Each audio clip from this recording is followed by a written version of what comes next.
స్థాయిలో ఉంటుంది. నువ్వు పడిన కష్టము వలన నీకు లక్ష్యశుద్ధి కలిగి ఉంటే ఖచ్చితంగా చరిత్ర పుస్తకంలో నీకు ఒక అధ్యాయం ఉంటుంది నీ పేరు మీద. ఫలానా ఆయన చూడండి అని చెప్పుకుంటారు. అది ఒక లక్ష్యం పెట్టుకుంటే వచ్చేది కాదు.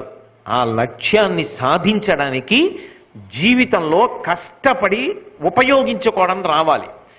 ఆ లక్ష్యశుద్ధి ఉన్నవాడు తప్ప ఆ స్థాయిని పొందలేడు.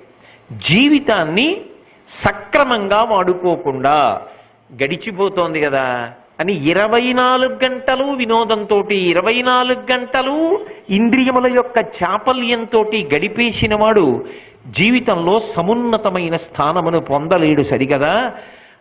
జీవిత విలువ తెలుసుకోలేనివాడు భగవంతుని యొక్క అనుగ్రహమునకు కూడా పాత్రుడు కాలేడు.